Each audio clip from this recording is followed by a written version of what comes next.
ये जो अभी 4 अरब रुपए का मामला हुआ है, ये क्या मामला है और क्यों कोर्ट चले गए कॉन्ट्रैक्टर्स? ये अभी हमारे एक नए डीजी साहब आए हैं, अजहर हुसैन शाह। जी। तो अभी तक तो उनका स्केल भी पूरा नहीं है। वो हम्म। 19 के स्केल पे हैं और बैठे हुए हैं 20 की स्केल पे डीजी के एमसी के। ठीक है। तो इन्होंने एक नया तरीकाकार निकाला है। हालांकि इनके पास एडीपीज की जो 2-2 करोड़ वाली स्कीमें हैं वो 500 के लगभग हैं। ठीक तो है। रेगुलर स्कीम है। ठीक है। उनको 2-2 साल हो चुके हैं, 3-3 साल हो चुके हैं, तो उनका अभी तक तो फंड आया नहीं। ठीक है। तो ये बारिशों के बाद इन्होंने एक नया तरीकाकार निकाला है डायरेक्ट कॉन्ट्रैक्ट का। अच्छा। तो ये सबके इल्म में इन्होंने सबसे पहले एक 20 स्कीमें डायरेक्ट कॉन्ट्रैक्ट पे दी जब बारिशें हुई। ठीक है। तो 1 अरब की, फिर उसके बाद फिर इन्होंने 5 स्कीमें दी 50 करोड़ की। ठीक है। फिर 5 स्कीमें दी 50 करोड़ की। उसके बाद इन्होंने 4 अरब के टेंडर और किए। ठीक है। यानी अभी तक जो शहर में है, कराची शहर में 5 अरब 75 करोड़ रुपए के टेंडर हो चुके हैं। और काम कुछ नहीं नजर आ रहा। काम आपको अगर नजर आ रहा है तो शहर के लोग भी देख रहे हैं कि कहाँ से हो रहे हैं, क्यों हो रहे हैं। डायरेक्ट कॉन्ट्रैक्ट की जरूरत ही क्या है? नहीं तो ये कौन सा तरीकेकार है? ये क्या जुल्फकार साहब, ये क्या तरीकेकार है? ये क्या तरीकेकार है कि ना अखबार में इशू हो, ना बिडिंग हो, और डायरेक्ट और 40-40 80-80 करोड़ के ठेके, 40-40 करोड़ के टेंडर इन्होंने किए हैं 10। ठीक है। इन्होंने अभी तक 5 कंपनियों को 6 करोड़ रुपए एडवांस पेमेंट भी कर चुके हैं।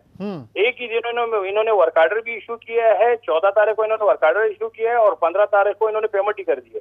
अच्छा। हालांकि इसमें आप जब एग्रीमेंट करते हैं उसमें वर्क आर्डर में 7 दिन की डेट होती है कि भाई हम 7 दिन में काम स्टार्ट करेंगे। ठीक है। इन्होंने एक ही दिन में कंसल्टेंट के बगैर, हालांकि इसमें इन कामों में कंसल्टेंट भी है, ये सबसे पहले कंसल्टेंट के पास जाता है थ्रू प्रॉपर चैनल, वहां से हो के वापस आता है। तो इसमें 2 दिन 5 दिन 10 दिन कम से कम लगते हैं। और कंसल्टेंट पेमेंट उस शक्ल में करता है कि आप 10 से 15 या 20% काम करो।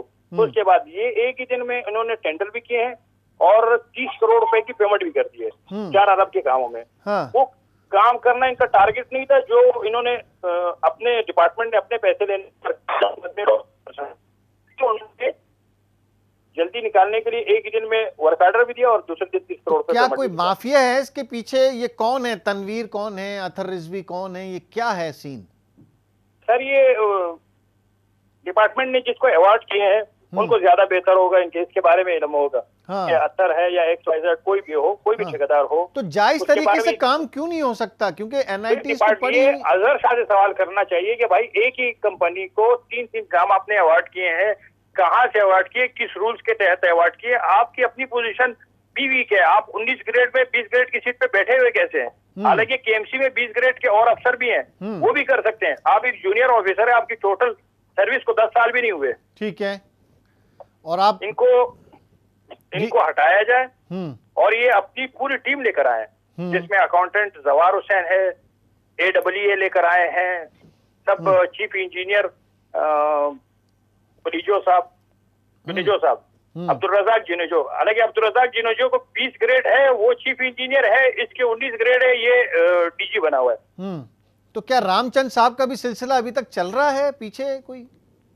रामचंद साहब जो है वो तकरीबन बीटर का ही काम कर रहे हैं। अच्छा जी। तो ये जायज तरीके से काम क्यों नहीं हो सकता? ये तो रकम आई हुई है इसी शहर के लिए आई हुई है। आज कैंसिल, देखें अगर ये टेंडर आज कैंसिल होते हैं, ये जो 4 अरब के हैं, मुझे यकीन है ये 3 अरब में ये सारे काम हो जाएंगे।